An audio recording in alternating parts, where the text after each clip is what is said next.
Hello, and welcome to Iron Beetle, a show where we look at the exciting Taggable database, a database which is implemented in Zeek, which is super fast, which is super reliable, so reliable, in fact, that it even tries to repair errors which might arise in the underlying hardware, in the underlying disk. A database which... Okay, yeah, sorry, it looks like... Okay, sorry.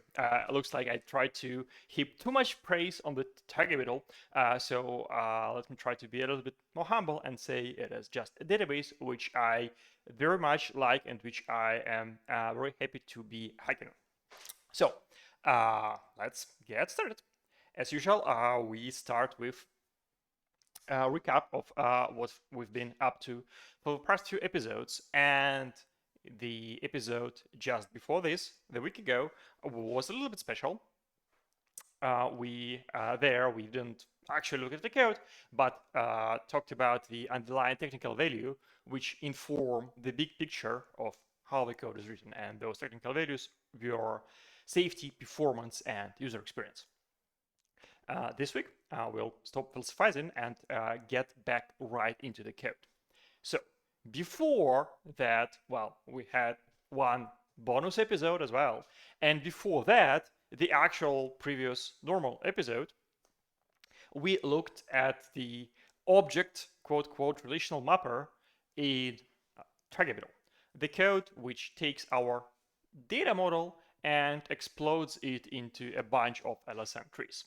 So if we look at this code, as a reminder, we have Taggable.Zeek, which defines our logical and physical model, because it is like, usually databases try to treat data on a rather high level abstractly, but for us, we kind of like look at the data both logically and physically. So while logically our count contains all these things, it is nonetheless set in stone, but physically a count is just 128 bytes, where each byte has a very specific meaning. So, okay, our logical model. Accounts and transfers, and that's basically it. Now, our logical model is stored physically as a bunch of LSM trees. And the main insight from yesterday is that the way you store object like this in a database is that you store it in a sorted array keyed by IDs. So LSM implements sorted array, and with sorted by IDs, you could quickly look up a particular transfer object using binary search. Now, the second insight was that if you would like to add a second way to look up objects, for example, you want to look up all transfers which belong to a particular ledger, what you could do, okay, let's say an object tree, this is maps ID to transfer. We can have, let's say, ledger index tree, which maps ledger to ID. And then if you want to look up transfers by ledger, then you do binary search in this ledger index using the ledger field, which gives you a list of IDs, and then you look up those IDs in object tree. Important insight here is that this index tree can be maintained consistently with our object tree. So whenever you add or remove transfer, you could actually then go and add or remove corresponding entries in each index tree, thus maintaining consistency of the data. Okay, so this is like high-level theory. Low-level implementation. Low-level implementation is our forest type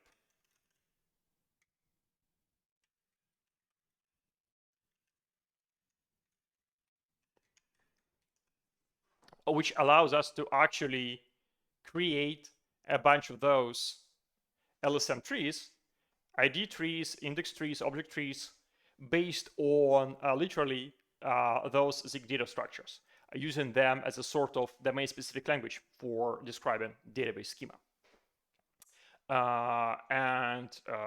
As you see here, so let's go for accounts. Yeah, we want to store a bunch of different types, accounts and transfers. Each type is going to be represented by a bunch of LSM trees, and LSM trees for a single type will be grouped in the so-called groove type. So accounts groove is groove type parameterized by our underlying storage, by the account, and it contains information about like how to explode. So account here is exactly this account. And here we pass extra flags to specify how to explode this struct into a bunch of LSM trees. In particular, we specify which fields should not get an index. We can also specify which indexes are derived, meaning that we don't store them physically, but we kind of compute them on the fly. And importantly, these IDs fields assigns ID to each of the LSM trees. So, okay, that was recap. What are we going to look at today? So far, when we talked about LSM trees, we mostly talked about their own disk representation, like how we store tables and levels and manifest log on disk. But we also touched a little bit on this idea of a checkpoint. And the idea there that we update on disk representation only once in a while. And between updates of the on disk data, we store a diff between what's on disk and what is actually data at the current moment in time in certain in-memory data structures. So today we are going to look at the in-memory data structures. But before that, I want to answer one semi-unrelated question which came up last week. And that question is like, how can I even able to read code of a target? I mean, like, so this is state machine, and it has 4,500 lines of code. Or there is replica.zig, which is 10,000 lines of code. Like, how can you actually navigate these things? And well, kind of like, usually the answer is that, well, you could use some smart IDE, but the IDE story for Zeek is still in progress, so there isn't a super smart and super reliable IDE yet. And still, you actually can navigate this file pretty well using rather low-tech technology. And this technology, which in this particular case is powered by a language server, but which you actually don't have, like, which you could implement much simpler, is file outline. So in VS Code, there is symbol. How is it called? I don't remember the shortcut. Okay, yeah. Go to symbol in the editor. So I kind of like, I'm not saying that, hey, kind of like VS Code has this cool feature and you should use this and you should use VS Code to get this cool feature. No, what I'm saying is that this feature should be available in any editor you use. Like, it should be available in Emacs, it should be available in Vim, and if you don't have it as a part of your workflow, I highly recommend trying to hack something up and try to use it. So what does this? What is this feature? This feature looks at all the symbols in the current file. And by symbol, I mean things like functions, structs, types, but not local variables. And it puts all those symbols into a fuzzy searchable list. So for example, if I'm in a replica and I want to find out like what happens with a checkpoint, I invoke this functionality, for which obviously I have a shortcut, and then type checkpoint.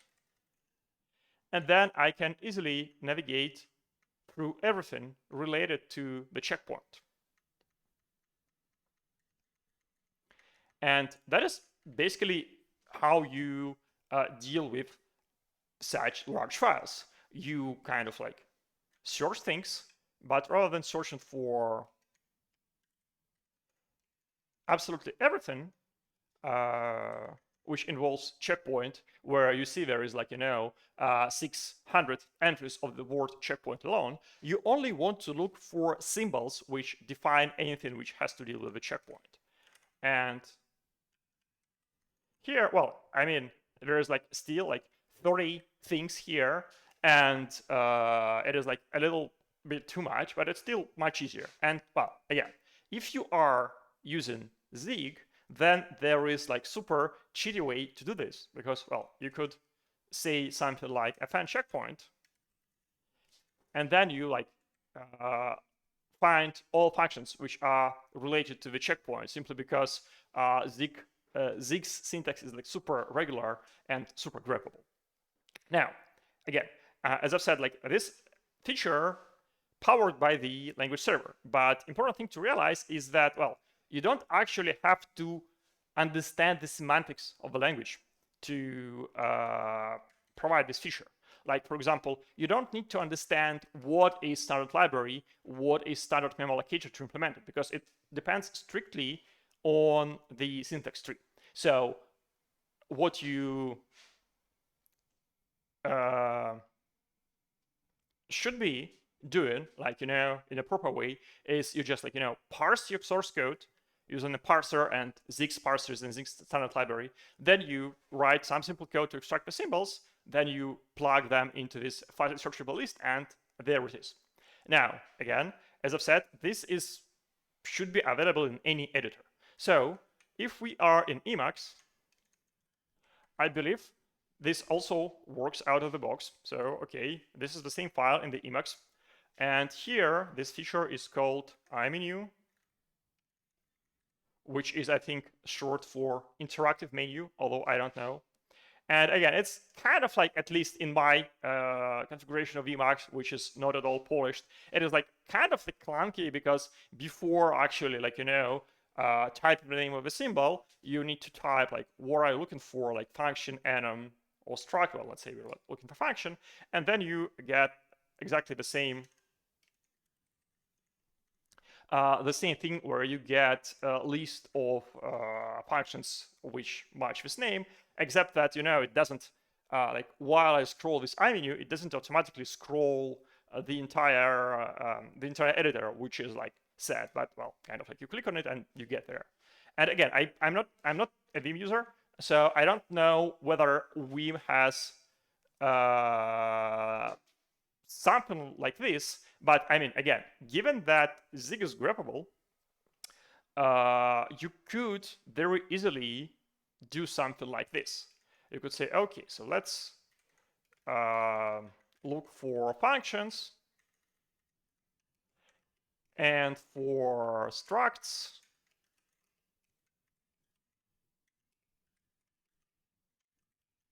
In our file, and let's plug this into Finder. And again,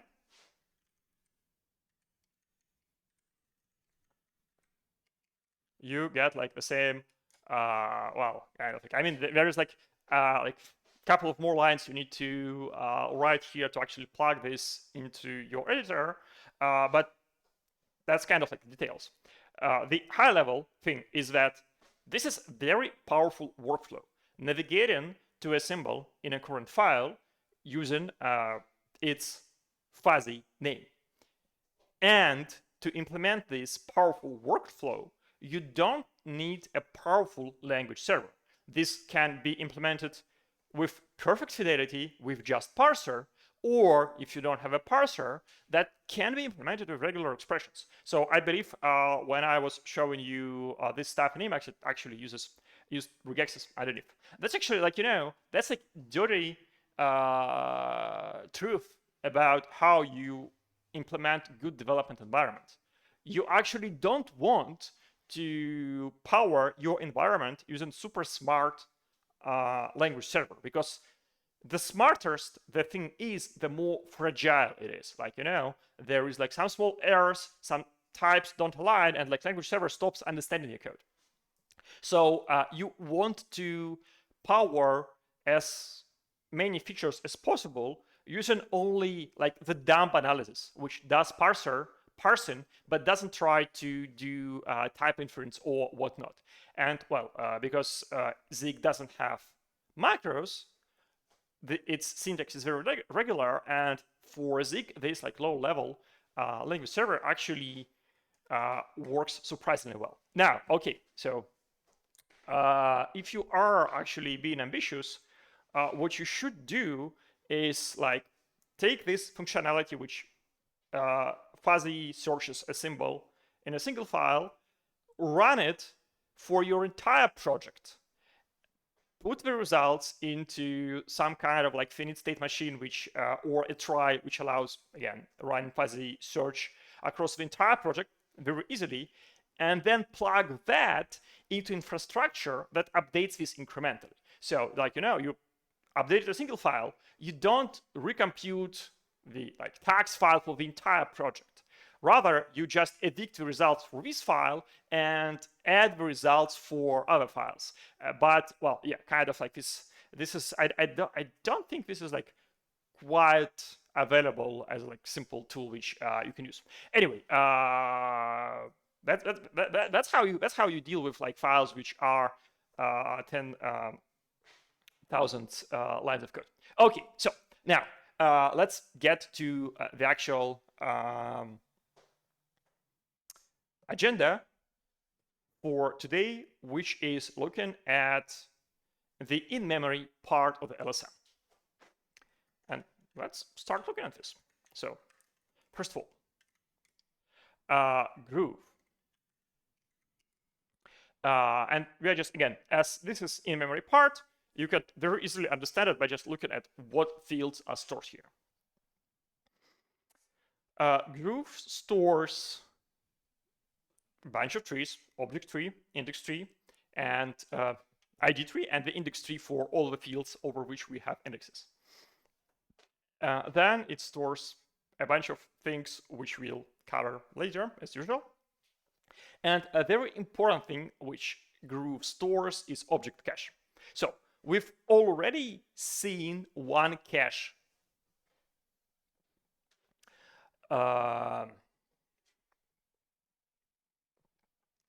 And that was, I think that was in the grid. Yeah. So we saw this cache in the grid. And this was the cache which was caching the entire grid blocks. It was a physical cache of the underlying disk. So now, in the Grove, we have object cache. And the object cache is a logical cache, which means that while this thing here caches the raw blocks, including all the padding which is in the blocks, this thing here caches objects themselves. It caches things like this account. Now, why do we need two different caches? Why can't we only use the physical cache? Well, there are like a couple of reasons for that. One is that, well, suppose there is like some disk block and you are using only one account from this disk block, but this account is very, very hot. Now, if you only rely on the grid cache for caching this account, then you have to keep the entire grid block in memory, which is kind of like, wasteful because there are many accounts stored in this grid block. With object cache, you could cache, because granularity here is individual account, you could cache just that individual account. The second reason why just grid cache wouldn't be enough is that the physical location of an object might migrate over time. So when you mutate your account, logically it sits there in its slot in the object cache. It doesn't move anywhere. While on disk, actually, due to compaction, it might migrate between different tables, between different disk blocks, between different LSM tree levels. So again, that's like the difference between logical and physical. And I think there was one more reason why we really need this two-tiered caching structure, but actually I forget it. Okay, so that is the only in-memory data we store at the groove level. So this object cache is shared across all trees in the grooves, because kind of like, index trees store only a single, essentially store only a single field. So kind of like, any index tree has like has like a subset view into this account, while in the object cache we store the entire accounts. Now, inside each tree, and although, again, a reminder, although this is called like ID tree, object tree, index tree, inside they all boil down to this single tree type struct. So here, the two in-memory structures we store is table memory, table mutable and table immutable, which are both table memories, which are both just essentially a sorted list of values. So that's like the same deal as with our tables, which are on disk, except that this is in memory, so that's why it's called table memory. And the idea here is pretty straightforward. When we mutate stuff, we add it to, well, first we add it to table mutable. And table mutable, well, it's kind of like, table which is just mutable. Pretty straightforward. Every once in a while, specifically every LSM batch multiple, or how I like to call it these days, every compaction interval prepares, we flip those to tables. Actually, compact. Where does it happen? So it should be table immutable equal.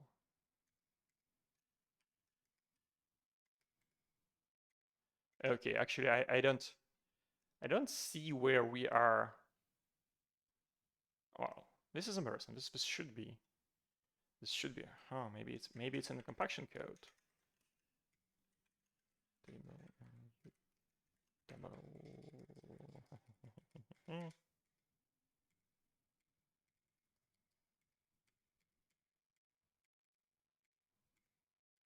Okay. Can't really immediately find this code sadly, but the idea here is that every compaction interval bits, we swap table mutable and table immutable. We clear out the new table immutable, and we start the process of transferring the new table immutable to disk. So this is kind of like, like with double buffering in video games. You have like two buffers. One buffer is what you are mutating, and another buffer is what you are displaying. And because those are two different buffers, there aren't actually data races between the mutation process and the displaying process, except that for the database, rather than displaying these bytes on the screen, you go and write those to disk. Okay, and that's basically it. So that's the whole in-memory structure of Tagabitl on top of on-disk LSM tree. There is a grid cache. Now there is object cache, which stores cache of individual objects rather than cache of individual pages. And then there are table mutable and table immutable, which are just in-memory sorted arrays of things we add to objects. And while talking about this, I actually remembered another reason why we need object cache here. So if you look at this object cache, it is, well, I want to say that it is essentially a hash map. It is actually a bunch of hash maps, and there's going to be a separate entire video about the object cache. But the basic idea here is that this object cache allows lookup, direct hash lookup by ID. So when you look up something in the LSM, you need to do a binary search. When you look up something in an object cache, you do a direct hash map lookup by ID, which is much faster. So this is the third reason why we need object cache. Okay, now let's go and see how this actually is used in practice. Let's go and trace the path of a single transaction through the system. But before that, another reminder about the big picture architecture here, and coincidentally, another responsibility which is played by the object cache. And well, kind of like the thing here is that the cache is actually misnomer, because okay, so let's start from the beginning. We process transactions. We have these big architectural insight that you want to batch things to amortize cost. So when Tagabitl processes transfer of like $100 from account A to account B, it doesn't actually, goes and process this single transfer. Rather, this transfer exists as a part of a batch of 8,000 transfers. And Tagabitl processes them at the same time because it allows it to amortize the costs. And in particular, like, if you think about like, well, how are we going to process the transfer? The answer is that, well, the data ultimately is on disk. It might be cached, but the worst case, it is on disk. So to process transaction, we need to load account A from disk, and we need to load account B from disk, and then we need to do some computation and then write the result back. And you see that, well, reading account from disk is an asynchronous operation. So, if you implement this naively, you get like, okay, fetch account A, fetch account B, maybe in parallel, then wait for them both, then do processing. But because we do batching, and we know upfront the next 8,000 transfers, which we're going to execute, you actually can be much, much smarter and much, much faster. You could, in parallel, look up all 16,000 thousands of accounts which are required for the next 8,000 of transfers. So rather than looking just 2 accounts in parallel, you look up and load from disk the entire batch of accounts. Now, then when you process actual transfers, you do that sequentially because that's important to guarantee linearizability. but all the input-output happens in parallel, and input-output is the bottleneck. So that means that the overall transaction processing loop is that Tiger gets a batch of 8,000 transfers. It does a synchronous operation to load all the relevant data in memory, and then it synchronously processes everything. And the place where we load all this data for processing is object cache. So that's why this isn't strictly speaking cache, because it has a non-eviction guarantee.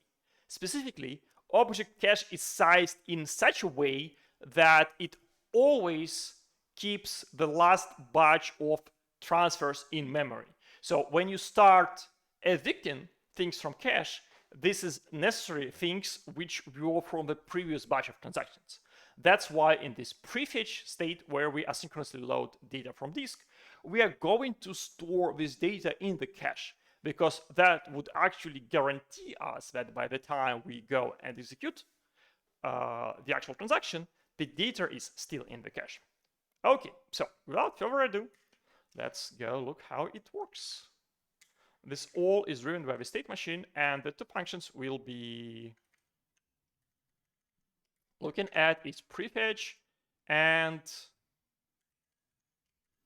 commit. So prefetch is the asynchronous in-memory operation. So you see there is this callback here, and it returns a void, while commit is after prefetch, while we already have all the data in memory. It's a synchronous execution. So rather than accepting a callback, it accepts an output buffer and fills this output buffer, well, as it executes.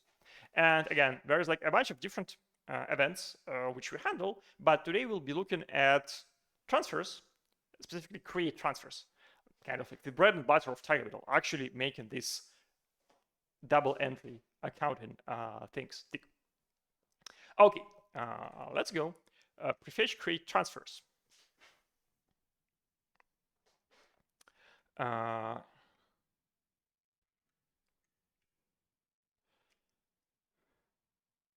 Okay.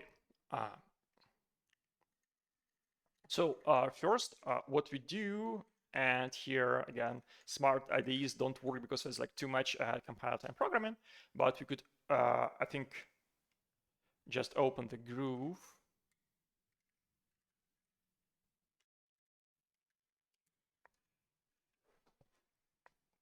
So first, we just go and notify our grove that, hey, this is the bunch of transfers which we are going to prefetch. And okay, I'm surprised. Like, shouldn't we be prefetching accounts here? Okay. I am confused. Oh, right. Okay, so this is this makes sense. Oh, maybe it doesn't.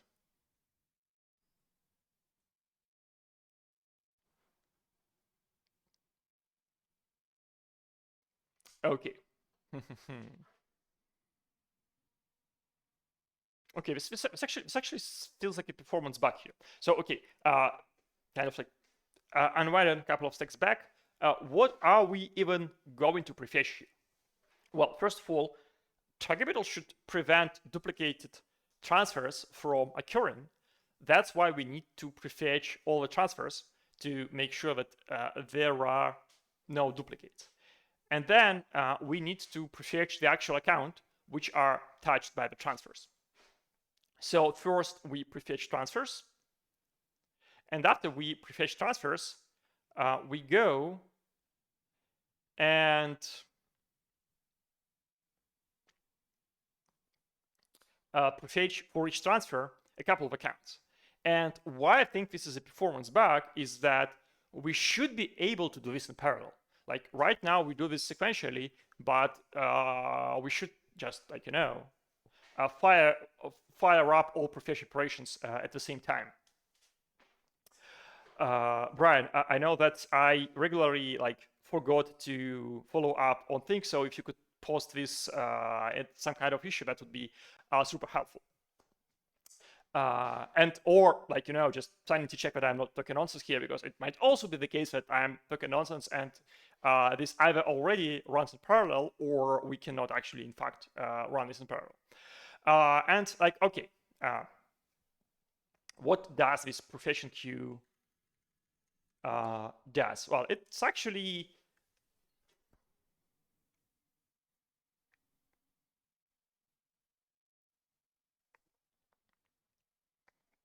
that's okay. So first we okay, so we need to prefetch this transfer, and again, it might be the case that it is already in memory, so that no prefetch is needed, or it might be the case that it is guaranteed to not exist, and then no prefetch is needed because we know that the answer is negative. So first we do this like negative check. If we like we kind of we maintain a compressed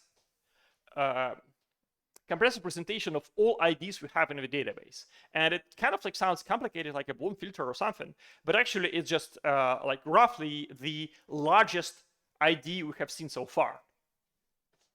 And if the ID here is larger than the largest IDs, then we know that this thing doesn't exist.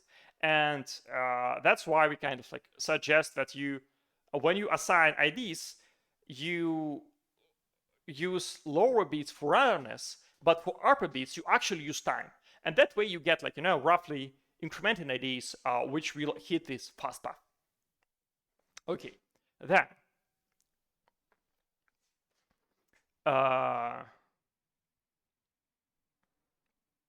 if this item is already cached, then okay, it is already in memory and we need to prefetch it, so we just return. Otherwise, I guess, okay. Otherwise, there might be two cases. Case one, the actual object is in memory in the grid cache. So we have the relevant data block cached, but we haven't moved this particular account from the data block to the in-memory object cache. And the second case is that like there is really no this object in memory anywhere, not in the object cache, neither in the object cache nor in the grid cache.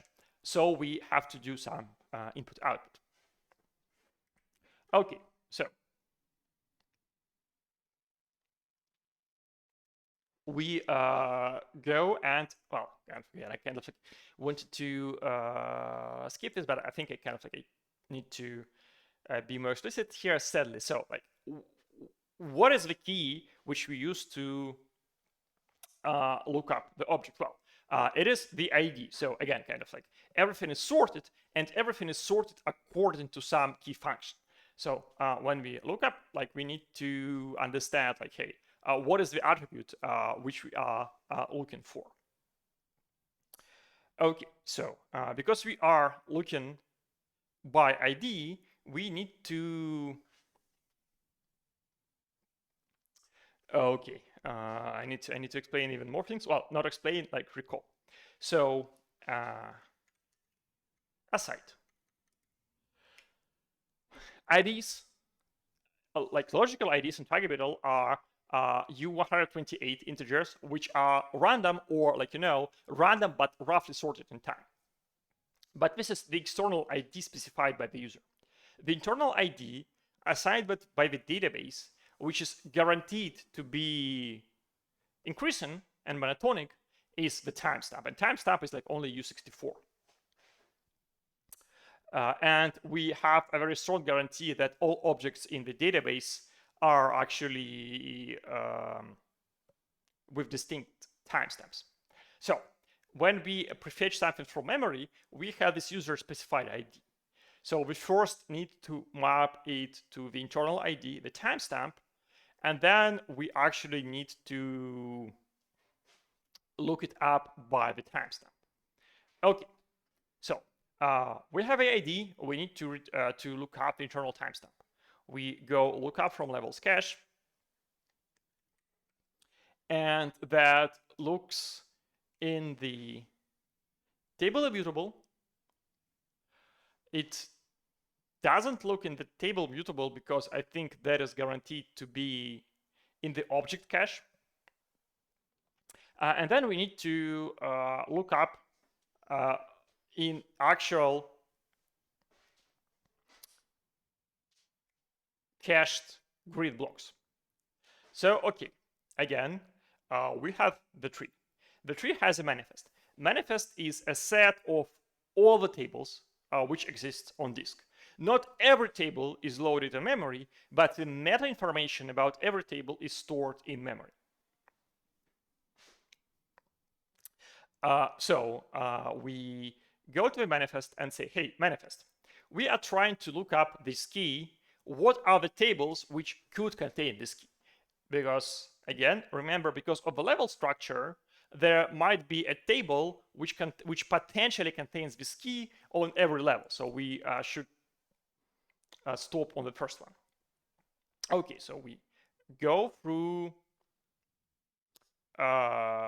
each table which potentially contains this key. Table is addressed by the index block. If this index block is cached, so read block from cache is a synchronous function which just look up a particular read block in cache, like redo something. But again, if it isn't, we just say, okay, we haven't found. Okay, it tells something subtle. So we have this table in this particular level, and the key might be in this table. But the table isn't cached. So we cannot really tell this without actually going and reading the table. But it might be the case that the key is in some lower level. So in this case, we return possible, which means that we are sure that this key isn't in memory. It might or might not exist on disk. And if it exists on disk, then this level is the earliest level where it can exist. But anyway, so suppose we hit the happy path and we actually have this index block. Now we could, using this index block,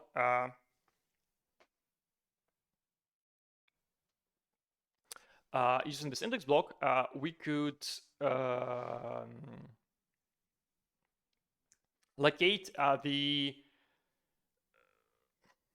data block, which stores this data. And here again, we try to look up the corresponding data block in the cache. If it is here, okay. So if the data block is in cache, we binary search in the block. If we found the value, then well, we return this value. We found it. If we haven't found the value, we say, okay, this value is definitely doesn't exist here. Otherwise, we return block not in cache. Now, okay, if we get a negative from this particular level, that actually means that we need to continue to the next level. If we receive the positive, well, then again, we found the value. And if we got block in cache, well, that means that, hey, we kind of like gotta do a read from disk. So unwinding a couple of levels up. Okay, yeah, so we do this prefetch from memory by ID. If it is negative, we know that the object doesn't exist. If it is positive, we'll do the same dance, but now with the timestamp, because remember, like it's like two-phase lookups. First, we map from ID to timestamp, and then from a timestamp to the actual object. And if it is possible, well, we say, okay, we need to do some input-output to actually figure this out. and we fill our prefetch keys. So prefetch keys is hash map unmanaged. I would have expected. Okay. Well, yeah, right. It is a hash map unmanaged. So it is a hash map of all the keys we want to prefetch, and it is a hash map because while we are prefetching, there might be duplicates, although actually this looks like a second performance bug today, because I think so. Okay, remember, imagine that we have transfer like A to B,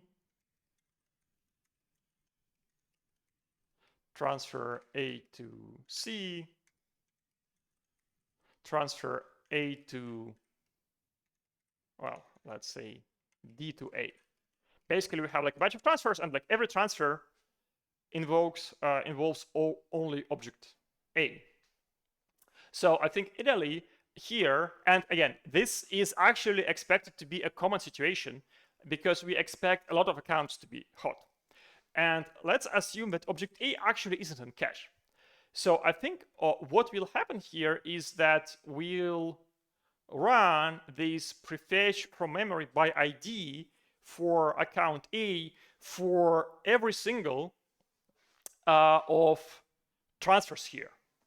And every single transfer will actually go and do like this lookup from levels, and if we if we add impossible, then we kind of like going to add them all into these prefetch keys, and kind of like what I'm saying here is that we should have something like if grow prefetch keys contains key, we should just do return. And I don't think we have this code here, but again, I'm talking and trying to explain things, so maybe this code is there and we're just missing it. But again, maybe this is performance bug, and actually, if it is a bug, then it is a bigger performance bug than the previous one. So also worth creating an issue about it. So let me try to wink. I can't actually wink, but like, okay, hopefully someone noticed. Okay.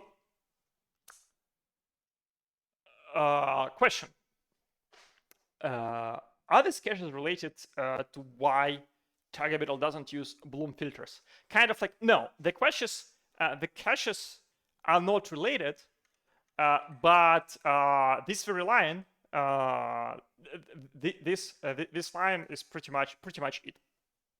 So kind of like, what is like, okay, so let me kind of like try to explain you the meta theory of caching. The meta theory of caching is that okay, so before I answer this question, I see that I haven't explained this issue well enough, and let me try to do this again, because, well, if Brian doesn't understand this, that probably there are a few people who watch this would actually understand it. So let's walk through this potential performance bug again. Example.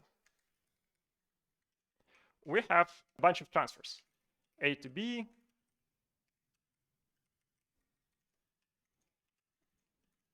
and maybe, like, in the other direction, like B to A and F to A. These are like all the transfers.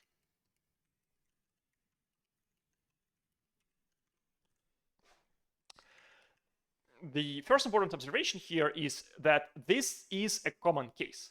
For financial transactions, it does happen that certain accounts are way more popular than other accounts. So we should be executing this scenario effectively. Now, if we look at the state machine code, prefetch, callback, prefetch, create transfers, callback. If we look at the state machine code, then for every transfer we have here, we are going to invoke this prefetching queue function using this transfer ID as an argument. So what this will end up calling is prefetching queue A, B, A, C, A, D, A, E, A, B, A, F. And you know, if we sort those, there's like 1, 2, 3, 4, 5, 6 calls to prefetching queue A. And all those calls, like, they should be idempotent. They should do the same amount of work. Well, they should have the same result. And it seems like right now, every one of them, in some cases, will repeat the work afresh.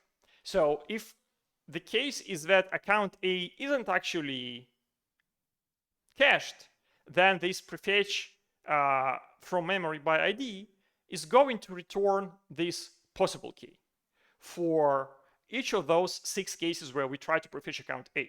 So for each of those 6 cases, we try to put them into this prefetch key hash map. I want to quickly take a look.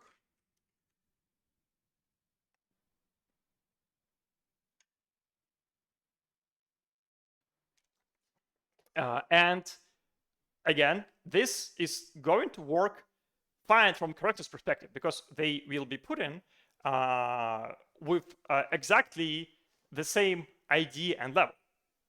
But, you know, to get to this possible case, you actually need to run all this logic here. And all this logic here, you know, is going to invoke quite a few of binary searches. So I don't know. Maybe we need to. Okay, I am lost.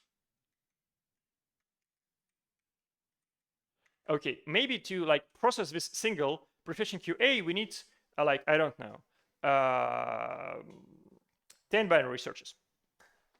And because like, again, kind of like everything is super hierarchical. So we have like 7 levels of LSM tables. And in each level, we need to do a binary search across all the tables in this level. And then within a table, we need to do a binary search in the index. And then we need to do a binary search in the actual block. And like you repeat that for, well, I guess worst case, this is like 21 binary searches. And that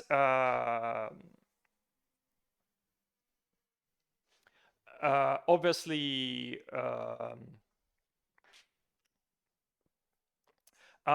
creates extra work. And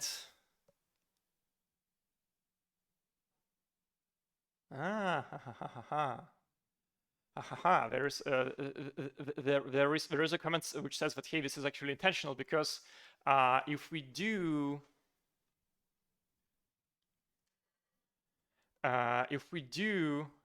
this lookup here, that's going to be an extra lookup. Okay, maybe. It's kind of like feels surprising, especially for especially for, well, I guess, yes, I guess if we have, I guess if we have repeated objects, then, okay, anyway, that's kind of like, that's kind of like gets like deep into the weeds.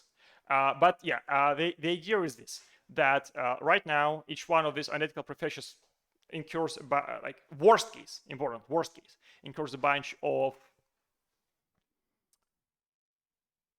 binary searches. And if we do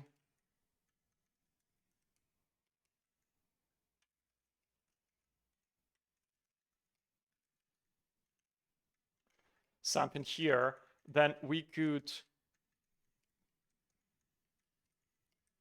optimize away binary searches, but then this will actually incur double lookup if you actually go and insert here, because you do one lookup here and one lookup here. Except that, I think what we could do here is that we could say this like get or put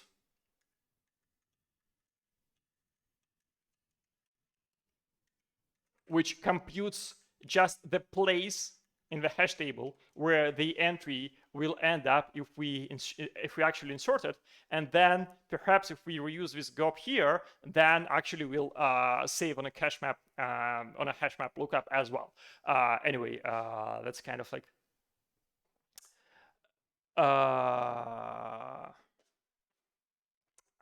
okay, that really shouldn't be debugged at the live stream.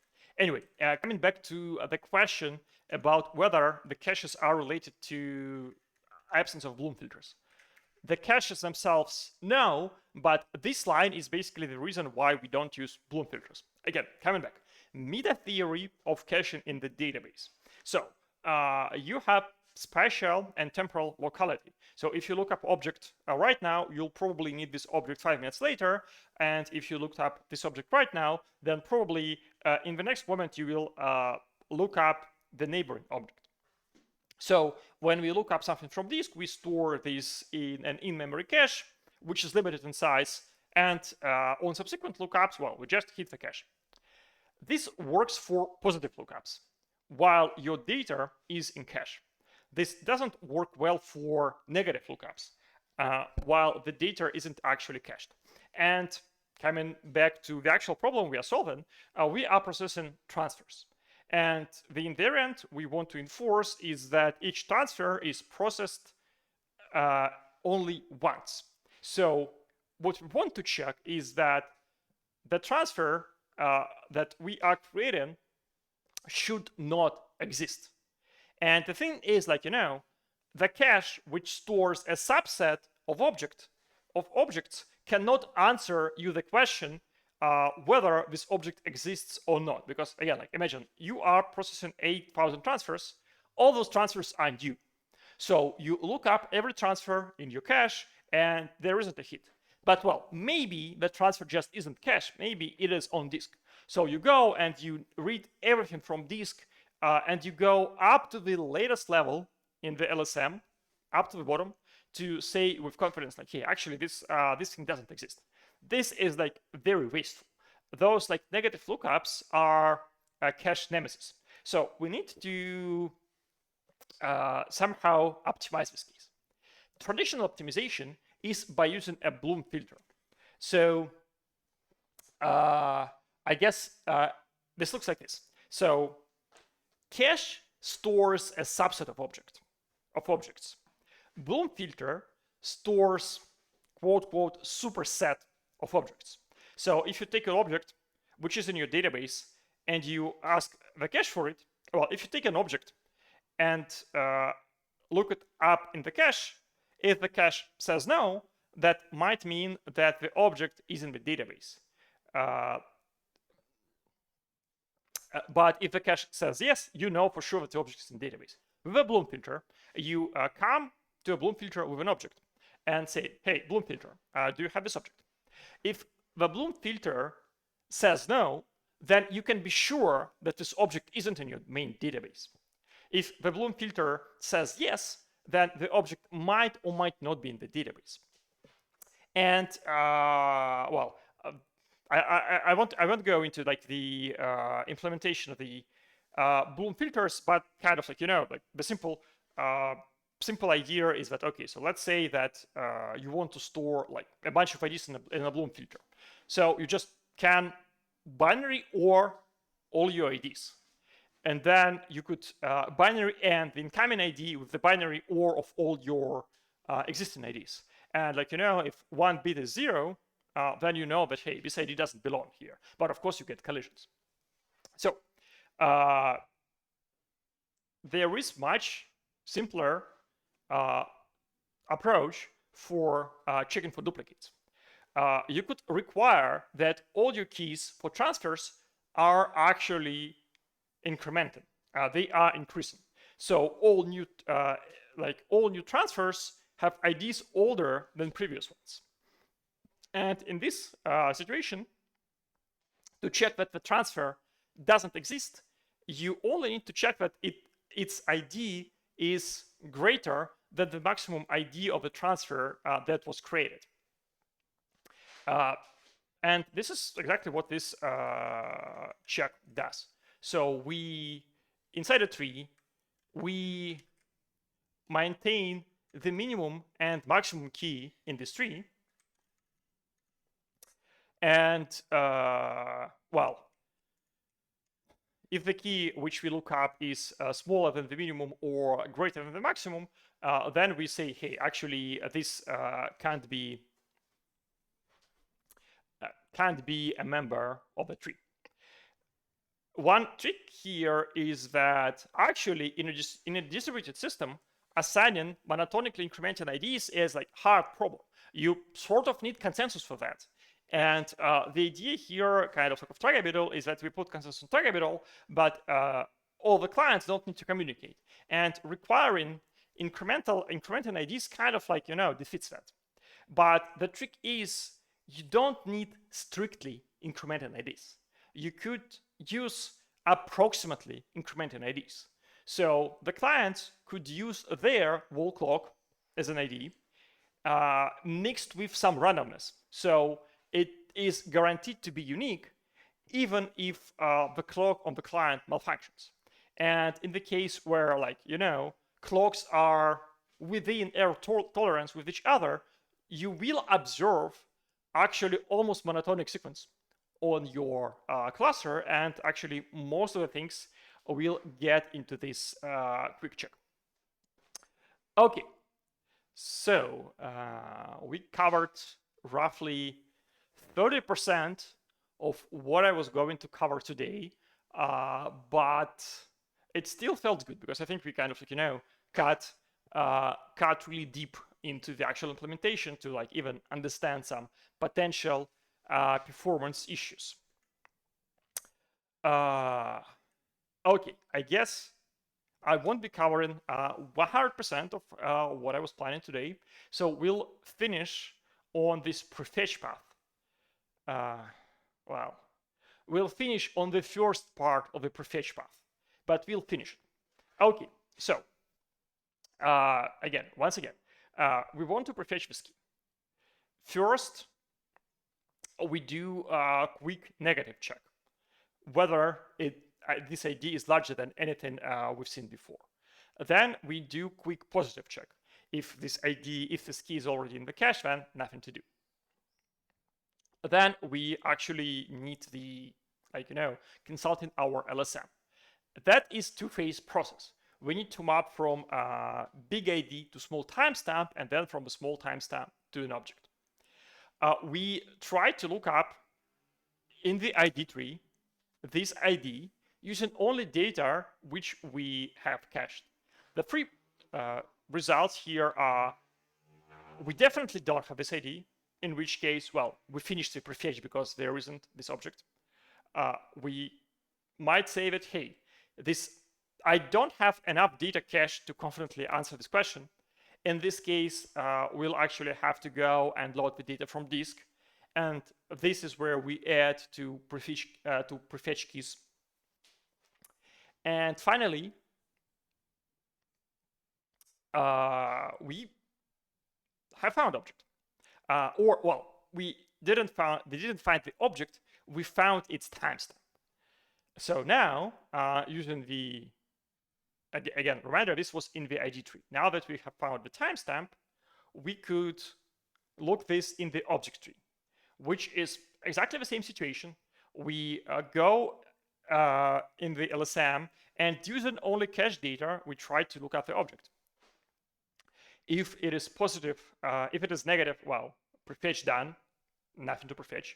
If it is positive, then we go and insert this object into our objects cache. Remember, objects cache isn't strictly speaking the cache. It also guarantees that all the prefetched data is there. Finally, if we failed at this stage, we need to go and look for the object in disk. And that's why we enqueue it in the prefetched keys. So after we looking at the call site, after we have run this prefetch loop, we either checked that everything that we need to have is in objects, and for things which we still need to look up from disk, they are in this prefetch keys hash table. And how exactly we are going to prefetch things from disk, we'll learn next time, a week from now, on Thursday at 5 p.m. UTC live on Twitch, or if you miss it, there will be a recording on YouTube. So, okay, thanks again for your questions. It was really dense and packed episode, and see you next week.